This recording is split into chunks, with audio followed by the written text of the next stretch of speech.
Yeah, I mean, it didn't. I don't know if I'd call it slow, but I mean, there wasn't a whole lot of action. And in fact, I mean, with the starting lineup that they put out against Dallas was almost identical to the starting 11 that they put out for New Mexico, with the one change being Finley was started ahead of Ibarra. But yeah, just looking down at my note, I mean, just going into this match, Minnesota had not had a lot of success against Dallas. I think they won 1 out of 4 league matches.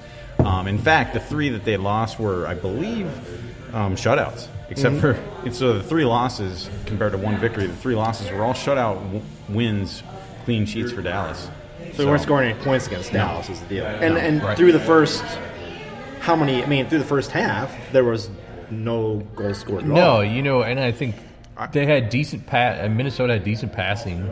They had a few chances.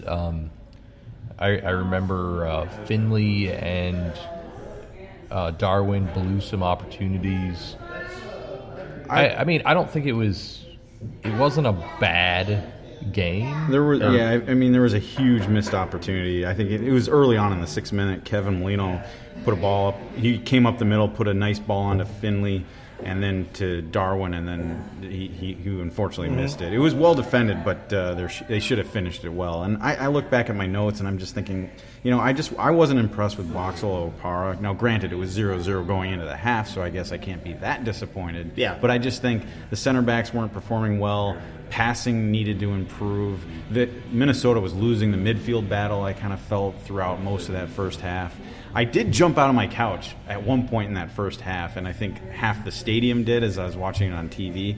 I think it was in the 36th minute I got Finley looked like he had scored a goal, but it hit the wrong side of the net. But I literally jumped off my couch and started getting excited, but it was not a goal. I think if I was to take something from that game, it was Molino's movement inside that harmed us the most. If I was to try to put something on it, I just felt like he was narrowing the game, and it's something that we lose with him. I mean, he is kind of. There's a reason why Heath used him as a 10. Yeah. Because he likes to kind of move around, get inside. There's a reason why Trinidad and Tobago use him as a 10. He likes to move around, get inside. Well, then you lose that width on the left side. With Finley playing, you have to play Molino on the left. You use Ibarra, you could maybe, it's not the best position for Ibarra, but you can put Ibarra on the left and let Molino play on the right, where he belongs. But even then, you're still going to lose that width on the right. Yeah, because Molino's not an outside guy. Yeah, so it's one of those things where, I think that was a big issue with the midfield. It just wasn't, things weren't clicking. But it was still, it was a fine game. The tempo was pretty high. Sure. I just don't think the half was very impressive whatsoever on either side. There just wasn't a lot of rhythm to it. I think it was just stop and start and just never got that flow that you kind of would expect. But so we go into the second half, and it's pretty much the same deal, right? I mean, it was it was 0-0 for most of the game, right? I mean, It was, and I mean they made some subs, and so I think we had Ibarra came in for Molino, Toy came in for Angelo Rodriguez, and then just a few minutes later, in 72nd minute, Lawrence Alum came in for Ozzy Alonso, and that's where Ozzy actually got hurt. And at that point, I remember thinking, "Wow, that doesn't look good." It was his shoulder.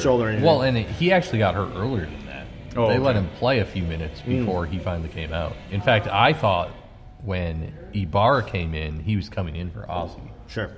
But apparently they decided it was time for Ozzy to come out, which is fine because I think Olum's actually done very well. I like his veteran presence. I mean, he's not quick by any means, and he's not Ozzy, but he's done very well. Yeah. But yeah, if we want to jump to the exciting part of this game, and which we might as well. Let's jump all the way ahead to added time. It was actually in added time. It was after the 90th minute, where everything changed. And I mean, I think we're there. I think the fans. I was certainly waiting for something to happen, and it certainly did. Mason Toy scored a goal, the winning goal, as it turned out. Yes. In the 90th minute +1. So it was really. And exciting. I saw that there was after Toy scored that goal, then there was a little bit of a thing on the other side of the field with our goalie. A little bit of a thing. Yeah, a little bit of a thing.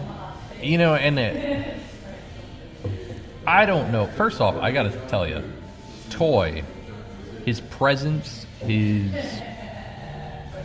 intelligence, Yes. is leaps and bounds better than it was even in the training, the preseason games I saw. Well, yeah, I mean, it's because just his goal, he was in the right spot. I mean, it was, I think, Jan Gregus. Toy scored off the rebound. Gregus came into the box and took a shot. It blocked. rebounded, and Toy was there. I shouldn't say block, but the goalie made a nice save. Yeah. But I think we're going to talk about Toy a little bit in the next game, and the fact that he has surpassed Dunladi Oh yeah. in terms of being he's kind of next Without a man doubt. up type of deal. Right? And yeah, I've got another thought on him about Yeah. Madison. We'll keep till then. Yeah. But yeah, so the kerfuffle in the penalty box. Yes. I'm still not convinced it's a penalty. I mean, it was. I think some referees aren't going to say that's a penalty. well, it was after seeing that, and what it was the previous game. Was it Finley who was involved in that? It was Finley. It was awarded a penalty kick against blanking here, but you know what I'm talking yeah, about. I know what you're talking about. And so after seeing that, I said, well, okay, well that probably is a penalty as well. yeah, you know, I mean, And this one, just so we're all clear here, this, Vito's foul did go to VAR. It was a did, VAR. It was in the 94th minute too. Yeah. So you talk about an exciting, 9 minutes of play here after Minnesota took the lead. it was one of those things where play kind of continued for a few seconds, and then But Vito commits the foul, he does. but he redeems himself He does. by saving the PK. Which I think, hands down, was what defined him being on Team of the Week. Yeah, well, and we were talking about it before that moment even happened. We had kind of all agreed that, at least a couple of us agreed, you and I, David, that Vito was our man of the match. Yeah, he had some then, good saves. And then he commits the foul in the 94th minute. We're like, maybe we'll change our mind. But to come up with that save, I think he dove to his right. He was in the right spot. Right he guessed spot, right. yep. And So it saves the game for us. This is what Saves it the does. game, yeah. Get our 3 points. Get 3 points. Oh, against good to to the- go. third in the conference third. for a few minutes. Yeah, anyways. yes. For a few minutes. Yeah. So we win against Dallas 1-0. Yep. We rock into Salt Lake City against Right, RSL. which is a very difficult place. Which we talked about before the game. You guys did. I was dealing with my kids, but you guys were going back and forth about their defense and everything like that. And then I started looking at the stats. I'm like, oh shit, they got a really good defense Yeah, in Salt Lake at home. at home. Yes. Yeah, actually, Yeah. if you look at it like across the year so far, 2019 MLS, their goals against is almost identical to Minnesota's at about 1.5 or 1.45, something like that. But yeah, But at home, They're they have put a brick wall up. in front of fact, their and goal. this is one thing that I think I made my score prediction before. I kind of looked into it. I took the dive and looked into everything. And Real Salt Lake, they had won their last 5 home games. Yeah. 4 of those 5 wins were clean sheets, including the last 3 at home Yeah. were clean sheets. So it was a bit daunting going into there. And So let's- it's not going into Colorado, but you're still at about 4,000, 4,500 feet elevation. Before we go into this game, let's talk about our goal predictions because somebody hit it on the head, didn't we? No, we got the outcome correct. Somebody I got the somebody outcome. correctly Yeah. predicted a draw. Yeah, somebody did. Got the outcome correct. Yes. Well, a draw, not A draw. Yeah. Well, you, Dave, predicted A 2-1 a 2-1 loss. loss. Bastard. Yeah. I predicted a 2-1 win. I'm supposed to be the optimist in this group, but I keep predicting these Yeah. road losses that just won't come. Darn and it. Sterling, you predicted a 1-1 draw. 2-2 draw. 2-2 draw. Sorry. So we got one of the outcomes correct, but like the Dallas game, this game was the first half was super boring. Awful. It was terrible. I mean- had basically no notes. Yeah, on I the first didn't half really of the put game. anything Oh, down. yeah, I had notes. Okay, Because well, as the pessimist, all I could say was negative things. But, yeah, I mean, I won't go into much of it. I like I said, earlier, we picked Gregush as the man of the match. We did. And there were some things in the first half that I didn't like about Jan's play. Yeah. And I maybe drunkenly, maybe also the fact that I had a 3-year-old who decided to wake up and watch the game with me at, considering what time that was. Yeah. I just kind of agreed. He had a couple good shots. He ultimately had the corner that led to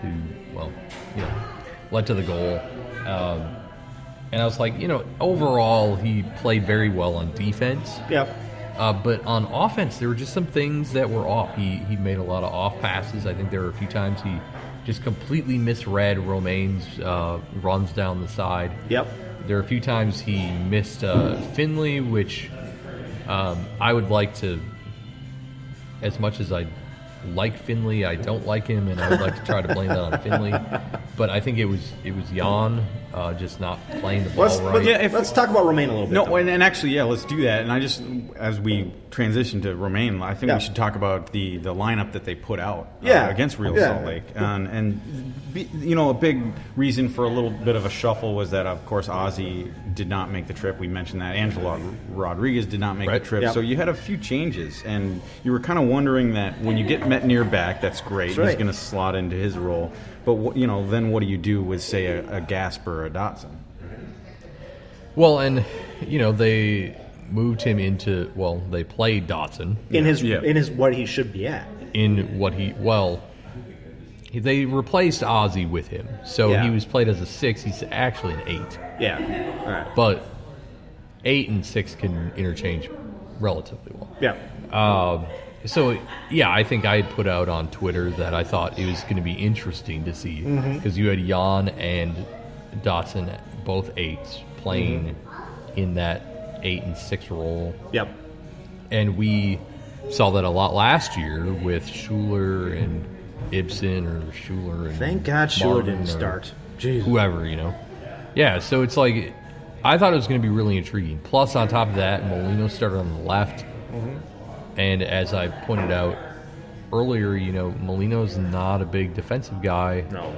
So I was a little concerned about our defense, especially on the left side, where it's just you have 2 guys who want to push forward, playing in that 4-2 spot, in the 6th spot.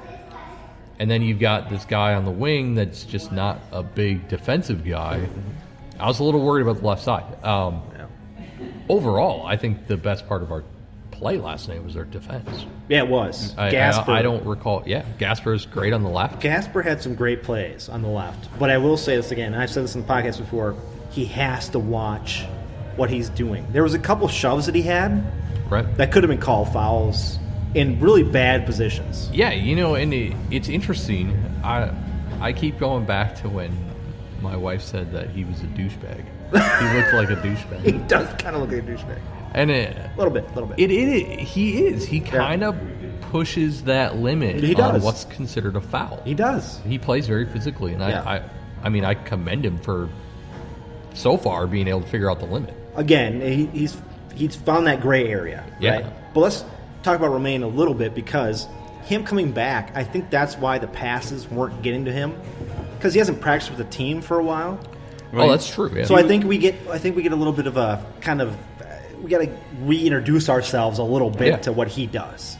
It was nice to have him back. I mean, he was gone for over a month now. It was early June, and it was thanks to Madagascar's success in the Afghan. Yeah, exactly. But he made some great plays on defense, though. He had a couple really great plays on defense. And that's the way he is. He's been fantastic. And did you guys notice he almost had another goal? Well, yeah. He did, yeah. Almost identical. Deflection. Very similar deflection to his goal against, I think it was Philadelphia earlier in the season. It was. Where he was out wide and got an early deflection, almost fell back into the goal, but not quite. Well, thank God their goalie, who was 40 years old, could get that pass. I mean, Raimondo, I don't know, He's always been pretty good, but we've also always kind of had his number.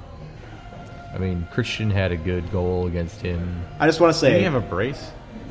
He did have a brace, that's right. I want to say quickly, go look at a picture of Raimondo and tell me Do you think that guy should be playing goalie? Because he doesn't look like a goalie to me. No, he looks old and he looks. He looks, yeah. It's kind of like you took a